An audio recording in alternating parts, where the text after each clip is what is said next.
Menzies? They know how to come in? Okay, all right.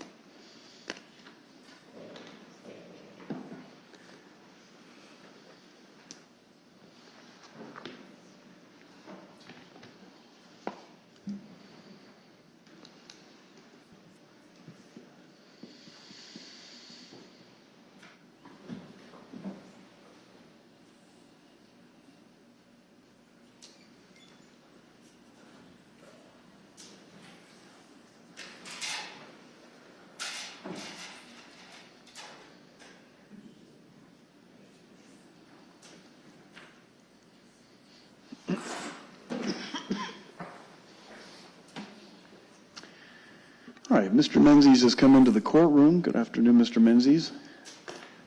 Counsel, time is set for a hearing on Mr. Menzies' renewed or successive petition to inquire into his competency. I've reviewed all the briefing and exhibits that were submitted. I had expected this would be just argument, but did either side come with any intent or to present any additional witnesses, testimony, things like that on the petition? No, I mean, I just thought this was oral argument today. That's what I was expecting. Provided anything from the That was our understanding as well, Your Honor. Okay. Well, let me just set expectations right out of the gate. Having looked at everything, I think this is something where I'd like to hear argument. I may have some questions, and then I will take it under advisement and issue a written ruling as quickly as I can. Okay? So, Mr. Zuckerman, this is your petition. I'll give you the floor. Thank you. Your Honor, Mr. Menzies' dementia has gotten worse. That's what dementia does. It gets worse. And every expert that testified before this court at the competency hearing said that that was what was going to happen. The life expectancy for someone who's diagnosed with vascular dementia is 5 years. Mr. Menzies' fall started in 2018. That's what kicked this process off. In June 2023 is when he had the MRI. And at that point, the MRI showed the most severe level of damage on the, appropriate scale consistent with vascular dementia. So by that point, he already had it and it wasn't new. Of course, he was diagnosed in January 2024. The textbook progression for vascular dementia is physical and corresponding cognitive decline. What the case law talks about is that the amount of time that has passed since the initial evaluations is a factor in assessing the changed circumstances and in a decision to reopen competency proceedings. Dr. Brooks from the Department of Health and Human Services last evaluated Mr. Menzies 1 year ago.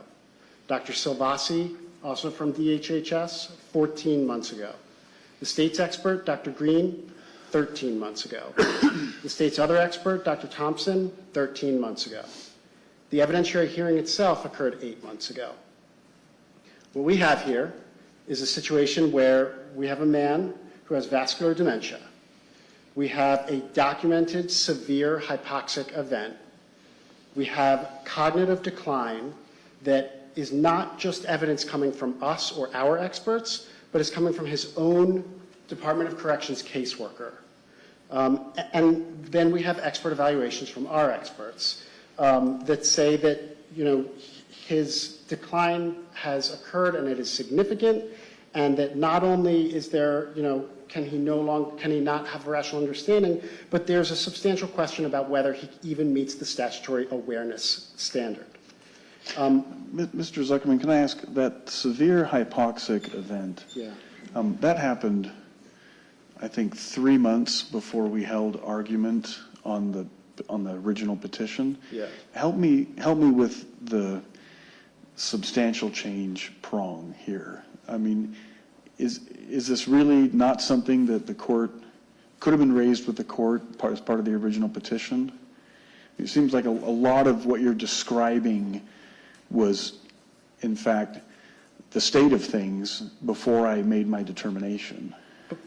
But it was not the state of things since he's been evaluated. I mean, we didn't have these records. As soon as we got the records and as soon as we, realized that there was this decline and sort of that we were in a situation where, we had the evidence to present this to the court, we did. The question is not what's happened since the ruling came out. I mean, I understand that that's like the technical language of the statute, but of course the question is, what's changed since he was last evaluated? I mean, but I'm kind of interested in the language of the statute, because the statute is, has there been a substantial change in circumstances since my determination? So, I mean, if you look at his caseworker's declaration, you know, and this is coming from the Department of Corrections. This isn't like a witness that's biased in our favor. This isn't even one of our experts. But if you look at the caseworker's declaration, she says, in the last 6 months, I've observed a significant decline in Mr. Menzie's functioning physically and verbally, particularly in the last 3 to 4 months. She said she recently had a 5-minute conversation with him and did not believe he was processing anything I was saying to him. I have personal experience with my aging grandparents and father-in-law, which helped me realize that Mr. Menzies wasn't really there when I was speaking with him. He's been unable to dig into the topics we discuss. His responses are surface level at best. He couldn't hit the points contextually. I mean, this is recent evidence from a Department of Corrections caseworker who has had the opportunity to observe him regularly over the course of the past year, who is saying even in just the last 3 to 4 months, there is a significant decline that she has seen. The question is constitution. I mean, the statute is what it is. But this court is also bound by the 8th Amendment to the United States Constitution, which says that someone who is incompetent cannot be executed. And he has not been evaluated by an independent examiner in basically a year. And the state now seeks to have their examiner go in and conduct a competency evaluation for Mr. Menzies while simultaneously arguing against having an independent evaluation. And that's not right. This court cannot allow an execution to go forward where there is a substantial question about his competency. And we have presented a prima facie case that there is. We have presented changes of circumstances, both since the court has issued its ruling, but, you know, importantly, and I think that, you know, what is relevant for the constitutional questions before this court is when the evaluations last occurred, because that was the timestamp that the court was evaluating him based on. Those were the opinions that the court relied on in its decision. So if the opinions that the court relied on in its decision were based on something that happened a year from now, then evidence that has happened since then is relevant to its determination about whether it is necessary to reopen competency.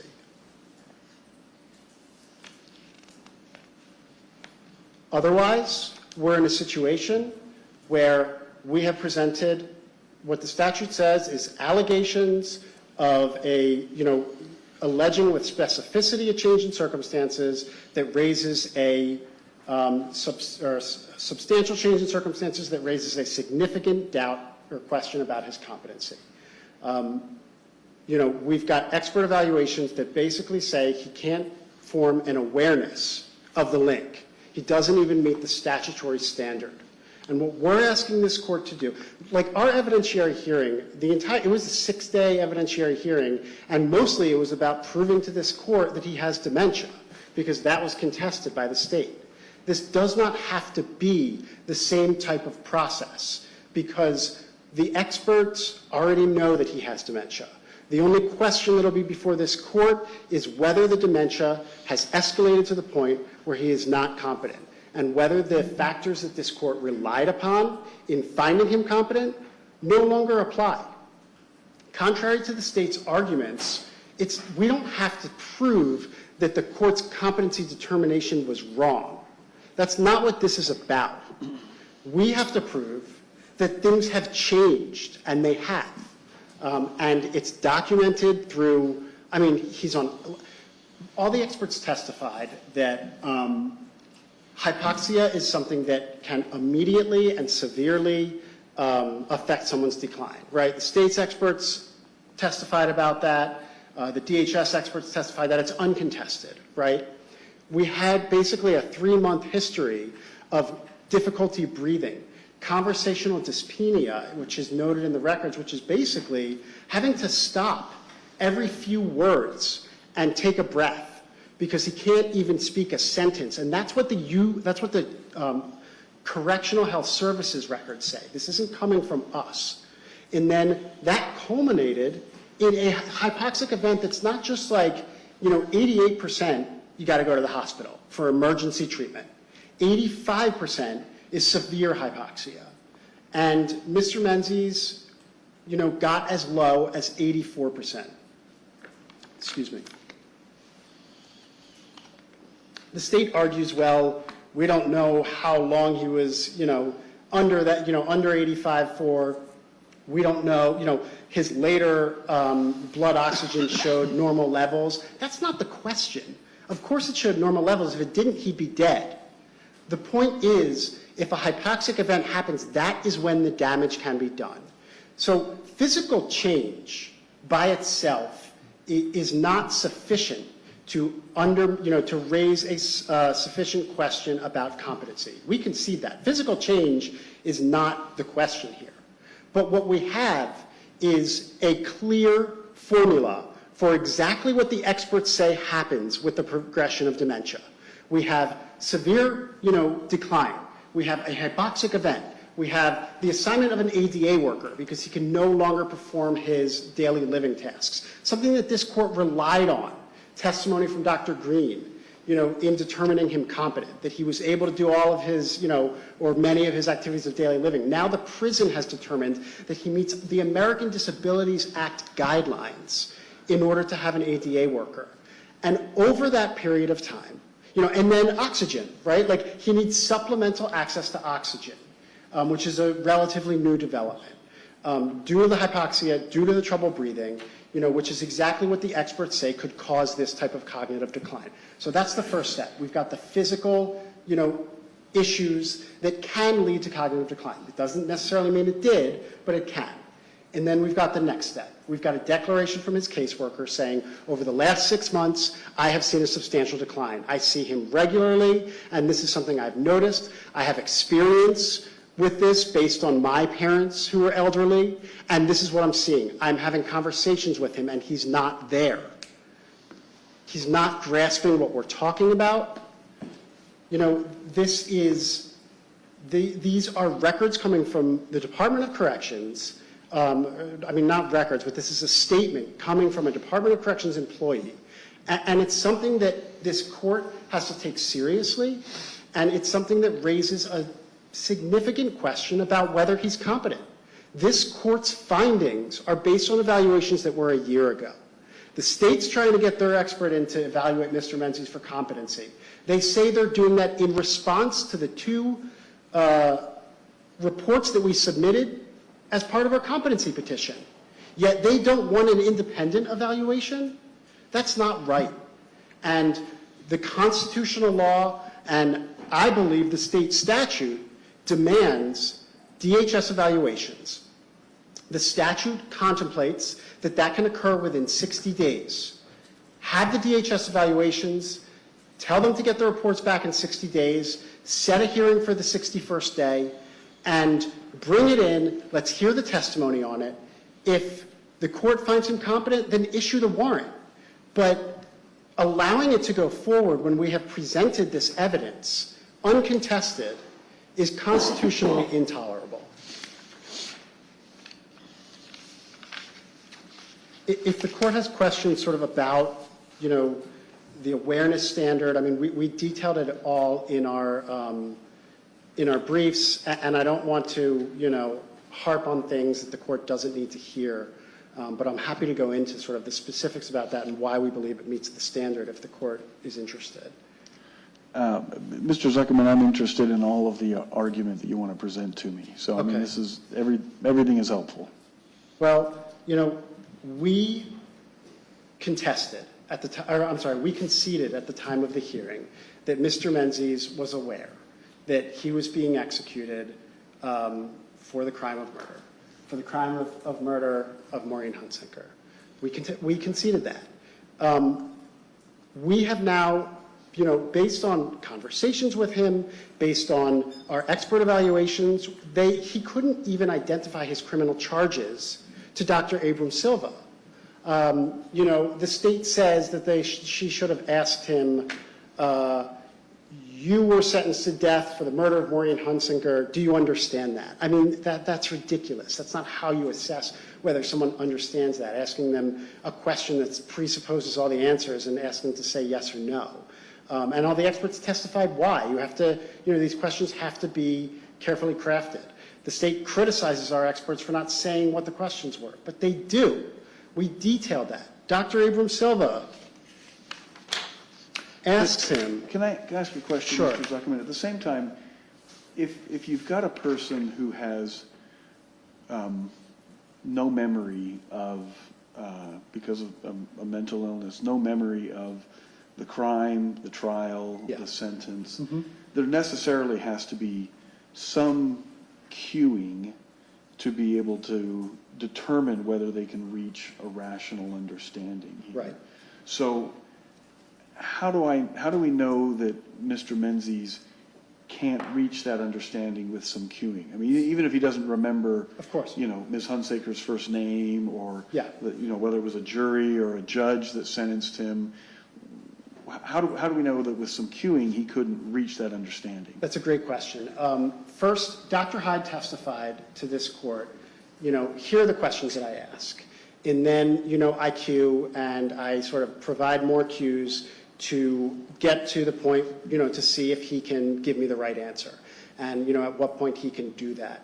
Now, I understand this court's ruling on Dr. Hyde's understanding of the rational understanding standard. But this court found credible that Dr. Hyde testified about the things he asked Mr. Menzies and the answers that Mr. Menzies gave him. Now Dr. Hyde is saying, I did the same thing, and he wasn't even able to connect on an awareness level the crime and the punishment. Completely different from the question of rational understanding. The court's question is an important one. The court asks, how do we know? And I ask the same question, Judge, because we have presented a substantial question about whether he's competent, coming from medical records, Department of Corrections statements, our expert statements. There is only one way for this court to know that, and it's to do exactly what the statute says, to have an independent examiner go in there for the first time in a year, write a report, bring him back in 2 months, and have him report to this court on its findings. That is the only way for this court to know. Our responsibility and our burden today is not to prove that to this court. I believe that the evidence we've presented does prove that, but that's not our burden. Our burden is to show a substantial change in circumstances that raises a significant question about his competency, based on medical records, based on statements of experts, based on observations of counsel, which is contemplated by the statute. But, I mean, one of the state's biggest arguments, they spend pages on this, is that counsel's observations shouldn't be considered, or that's not enough. I mean, I agree, it's probably not enough, but that's not what we're relying on. That's just like, that's a bonus. But it is contemplated by the statute.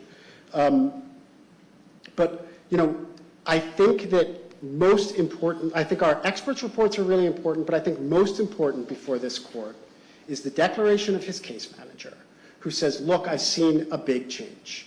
Right? If that alone doesn't raise the question of whether, a further evaluation is warranted, then what can?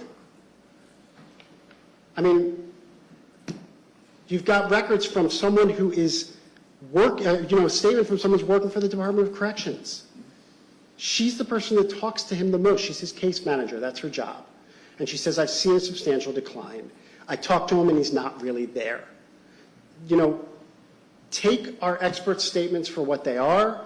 Maybe the court has doubts about them.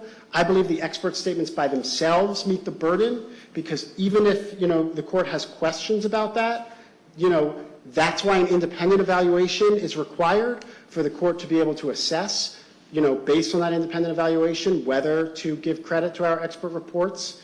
But they raise a significant question. And when you combine them with a statement from his caseworker, there's absolutely no question that we've met our burden, both under the Constitution and under the statute. Okay. Thank you, Mr. Zuckerman.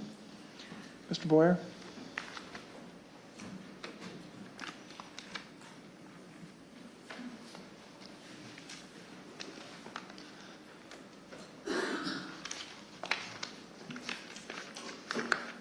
May it please the court, Daniel Boyer for the state. Menzie's successive petition is inadequate to warrant reopening competency proceedings. It does not raise a significant question about his ability to understand that he will be executed for murdering Maureen Hunsaker. I'd like to first address the standard. The statute creates two elements here that an inmate must establish. His petition has to, quote, specifically allege a substantial change in circumstances, and it has to raise a significant question about his competency to be executed. Requiring the petition to raise a significant question in addition to specifically alleging substantial change means that the petitioner may not rest on mere allegations, even if those allegations are specific. If the legislature had intended that an inmate could get repeat competency hearings based on mere allegations, even specific allegations, it would have written that into the statute.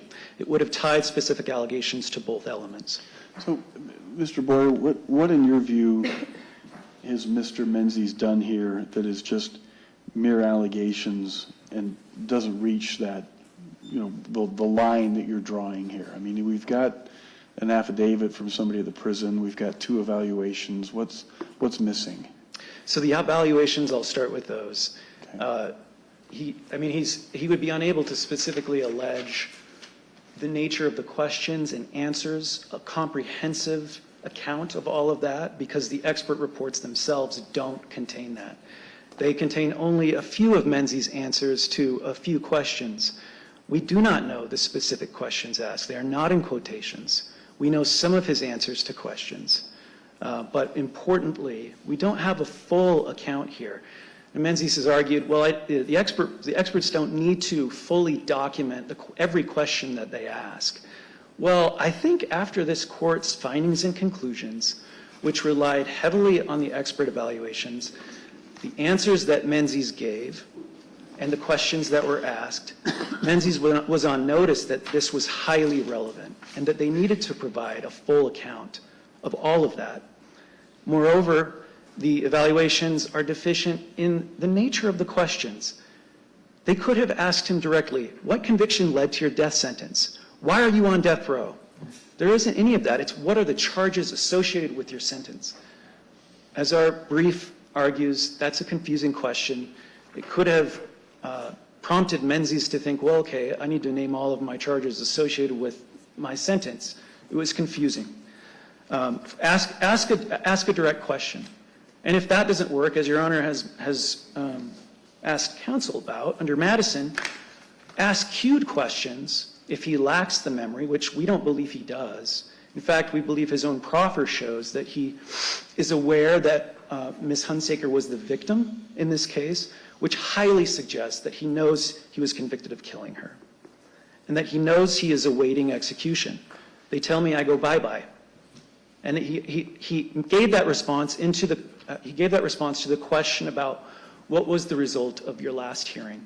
That shows a connection between what happened with this court's competency determination and its effect on his pending execution. Now, it doesn't automatically cause that, of course. It's a basic statement. It's a simple statement, but it shows enough under the Eighth Amendment. So if I understand you right, Mr. Boyer, what you're asserting is that it's not enough for the evaluators to come in and say, hey, we've talked to him, and it's our opinion that he doesn't have a rational understanding. The evaluators need to provide a transcript of the conversation they had with him that demonstrates his irrational understanding or his lack of understanding. Short of a complete transcript, a more thoroughgoing account of the questions that were asked and the answers that were given. And that's because we're not starting from scratch here. If we had been starting from scratch and this was the first petition that was before the court, it might be a different analysis. But because of this court's findings and conclusions issued on June 6th, very, very recently, Menzies has to show much more than trust our word, believe what we say, our opinions. There needs to be much more than that. So, I mean, what about that there was that chart that was provided by Dr. Abrams, noticeable response to one of the questions. I forget the question, but the answer, he just said, I don't know. I think it was the question is, why are they trying to execute you? And his answer was, I don't know. I mean, you think we need more than that? Perhaps. I mean, we have similar responses from the 2024 and 2023 evaluations where he said something to the effect of, I don't know why they're trying to kill me. I'm innocent. Now, there wasn't the follow-up of I'm innocent in these responses, but I think we need more context to really fully understand. And importantly, Menzies hasn't proffered his recent phone calls, which were highly relevant to this court's competency determination. The state is now in possession of 13 recent phone calls between May 7th of this year and July 7th of this year. I won't discuss the nature of those phone calls because they're under a protective order that doesn't allow us to currently to share that with this court, but they are highly relevant to this determination and only further confirm our belief that he cannot raise a significant issue. So what do I do with that, Mr. Boyer? Well, you can modify the order. You can modify the order to allow yourself to receive the exhibits.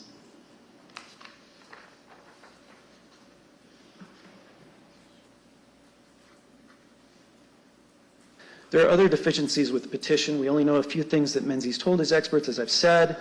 They often include the quotes of the questions asked of Menzies or his answers or both. While Dr. Abrams-Silva opines that there's been a marked decline in his language functioning, she reported another significant decline between her September 2023 and October 2024 evaluations. But again, Menzies' phone calls, which were vital to this court's findings and conclusions, belied that he could not form the requisite rational understanding. This was an example of where Dr. Abrams-Silva's conclusion about Menzies' competency was, quote, contrary to the substantial evidence. Menzies' statements, as I've argued, support that he can form the rational understanding. Menzies' statements from the reports themselves establish that he can form the basic rational understanding required under the Eighth Amendment. The very sparse summary of test results that Dr. Abrams-Silva gives, in comparison to a previous report where she documented all of his scores in the report, we don't have that. We don't have the raw data. And both experts have essentially doubled down on their previous conclusions, which this court rejected. That strongly decreases the credibility of his death sentence. Strongly decreases the credibility of their reports and their recent conclusions. Similarly, Menzies' proffer of DHHS reports does not raise a significant issue warranting a new hearing. In fact, they show Menzies self-reporting his symptoms and medical history to CHS staff. There's no finding from DHHS about any significant cognitive decline, even after Menzies' alleged hypoxic event in February of 2025. And with regard to severe hypoxia that could potentially cause brain damage, I believe Dr. Hyde himself opined that 5 minutes more of oxygen saturation at those levels could lead to brain damage. But again, we don't know how long his oxygen dipped to this level. And the medical reports, both before and after that February event, show his oxygen levels at normal, at room air, and he's receiving supplemental oxygen. Menzies argues that the state has conceded that additional competency evaluations are required before the board. That is entirely incorrect. The state has asked the Department of Corrections to allow Dr. Thompson to reevaluate Menzies, but as Menzies' own proffered emails show, the state sought this evaluation so Dr. Thompson could testify at the Board of Pardons, before the Board of Pardons, at the commutation hearing about his current mental state. The state wants the board to have a full and complete picture of Menzies' mental health before it makes a determination about whether to grant him mercy. The state's purpose was thus to prevent before the board a one-sided defense-curated presentation of his current cognitive state and to assist the board in making an informed decision about whether to commute or not. We did not request the evaluation for purposes of determining whether Menzies is legally competent. We have no doubt that he is, but instead answer Menzies' current claims before the board of why he believes he deserves mercy. Menzies has objected to Dr. Thompson evaluating him. Again, we do not believe further evaluations are necessary, nor do we believe that there's a significant question about Menzie's competency now. Indeed, after listening to these recent 13 phone calls, we are even more firmly convinced that there is no significant issue here. We simply want the board to have a full and complete picture at the commutation hearing. Now, Menzies has proffered a declaration from Callahan. The state objects to the declaration because it was filed with Menzies' reply 2 days ago without giving the state adequate time to review and respond to it. Menzies does not explain why he could not have obtained this in time to file it with his petition with reasonable diligence. Instead, in a footnote, his counsel state that they only started reaching out to Callahan a week before they filed the successive petition. They do not explain why they could not have sought or obtained it earlier. In any event, about the central question here, and that's whether Menzies is capable of having the basic rational understanding of the reason for his execution. And there are a couple of more observations I have about Callahan's declaration, and then I'll conclude, Your Honor. The declaration says that Menzies uses a walker, not a wheelchair, to get around. It says he uses supplemental oxygen. He repeats himself sometimes. One time he stared at Ms. Callahan's pen next to her name badge for 5 minutes and didn't process what she was saying. That was one time that she noted. He is less talkative than he used to be, excuse me. But it shows Menzies participated in moral reasoning training classes starting in late 2024 because, quote, he wanted to feel productive. Callahan gave Menzies a certificate of completion for the MRT class, even though she says he failed to meet class requirements. But she doesn't report what he said during these MRT classes, excuse me. Again, a critical omission. We need to know what he says in order to assess whether Callahan's opinion about his answers being shallow is correct. We can't make that conclusion independently based on the current proffer. Overall, the declaration supports that Menzies still engages in conversation and participates in classes that require conversation. It does not support a substantial change in circumstances or raise a significant question. In closing, the court should deny Menzies' successive petition because he has not provided the court with the best evidence of his language functioning, which is at the heart of his expert reports, his recent telephone calls. Menzies' expert report shows that he knows without cueing that he is facing execution and that he at the very least knows the victim's last name.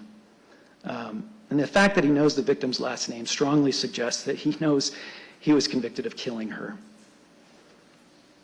Moreover, his experts do not report asking him outright what crime he was convicted of that put him on death row. These and other deficiencies in the petition and exhibits mean that Menzies' petition and exhibits do not raise a significant issue, warranting reopening the competency issue. Thank you, Your Honor. Thank you, Mr. Boyer. Mr. Zuckerman? Thank you. Rebuttal?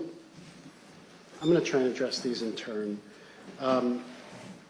With the walker, he sits on his walker and is pushed around on it because a wheelchair doesn't fit in his cell.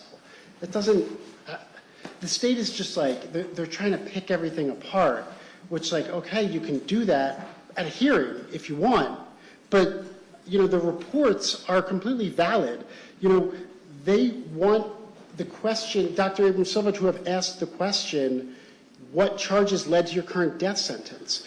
But what the state statutory standard says is that to be aware, you have to know that you are, you know, what the sentence is, and you have to know why you are to suffer it.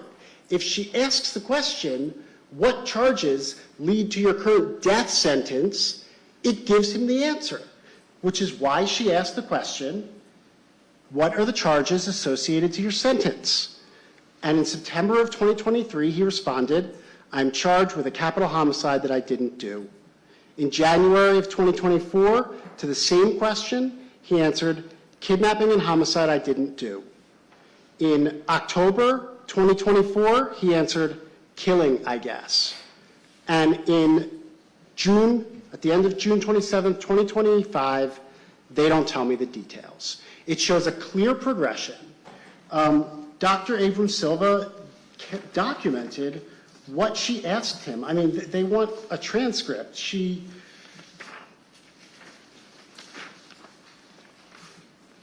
his own charges associated with the current sentence. Answer, they don't tell me the details. Question, why would the state impose a sentence of execution on him? Answer, they can only lock you up or kill you.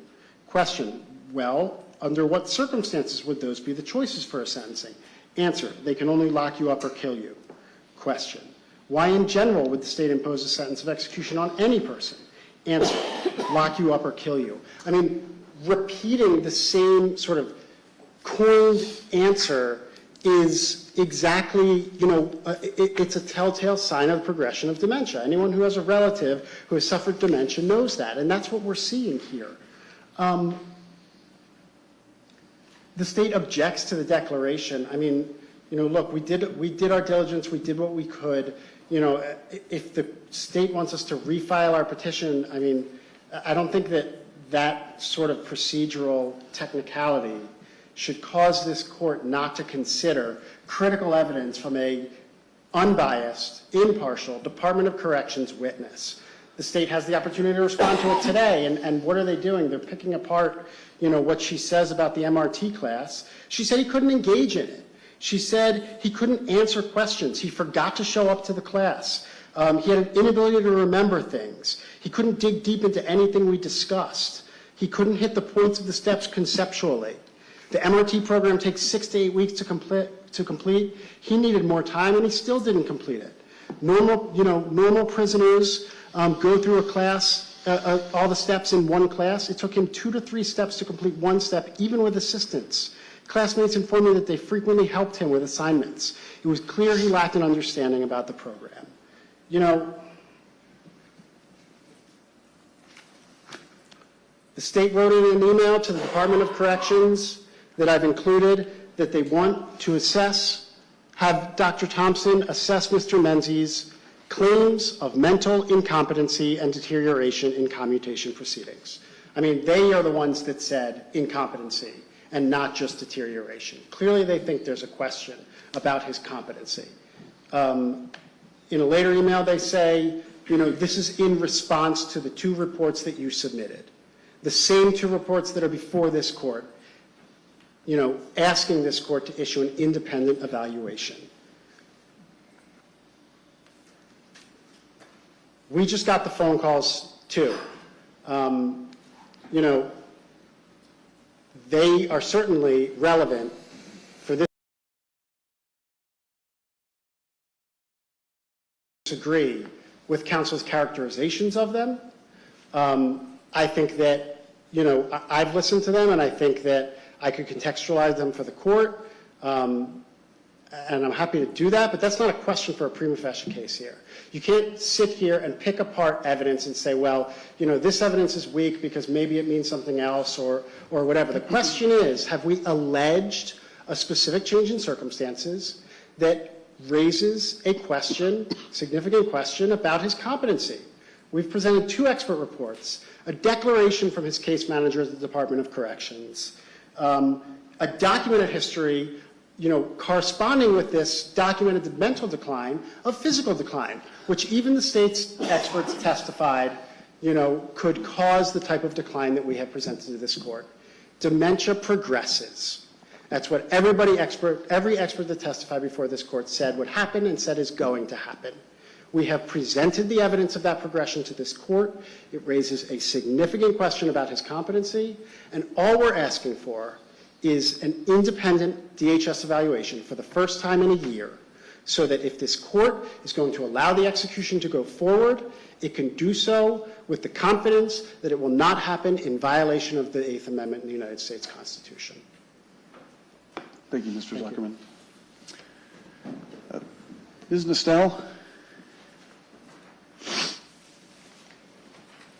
Yes, Judge.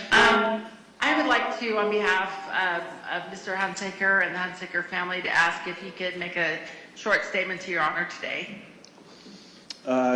So I believe this is a critical hearing where under the Victims' Rights Act, the victim or representative would have the right to address the court. So the answer to that is yes. If you come forward, Mr. Hunsaker. Thank you.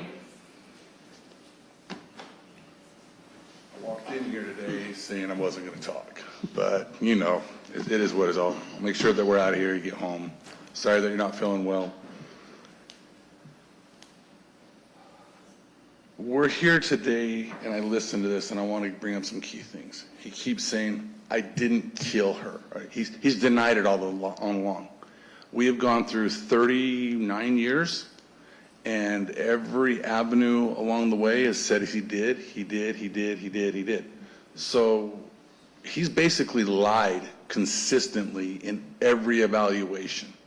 To every evaluator that he's seen, he has lied because he has denied that he's ever killed my mom. He hasn't even come to the courts when saying, yep, I'm screwed up, I've got issues, I did it, whatnot. He won't do that. We'll never have that before the court. But what I'm going to ask you to do is this just all a game? All these questions that get asked and proffered and everything that's being picked apart by both sides, is he just playing a game? This man, we got to remember, is educated. He's gone through the system. He's got degrees. He's not stupid. We're not before the court now denying whether he killed my mom or not. We're now before the court deciding whether he's played the system long enough to where he gets to find a technicality to spare his life and basically deny justice for my mom. Your Honor, this may be the last time I see you. Maybe not. We may be back. But again, I've told you this. You're an amazing judge. You've done nothing but amazingness for my family. I appreciate everything. And I appreciate you listening to my statements every time, over and over. And again, I told you a year ago when we're here, if you go one way or the other way, we're going to be right back here because it's just going to say it's worse. If we go into this, they've given let's go 60 days, and on the 61st, does that mean on the 6th, are they agreeing that if you do this, that the day you say that, okay, he is, they're okay with him being executed the next day, if that's what the judge allows? Oh, no. They're going to want another appeal. They're going to want, he's even worse today. This is never going to stop. So all I'm asking, let's just get this over with. Like, we've been drugged through for 39 years, and I just want to make one thing. This is the first hearing I've heard my mom's name and her address that much in decades. Decades. This is the first hearing. So I appreciate everything. Thank you. Thank you, Mr. Hunsaker. All right, counsel, as I indicated, I'm going to take this under advisement. I will try to issue a decision as quickly as possible. I know time is ticking, so we'll go as fast as we can. Court will be in recess.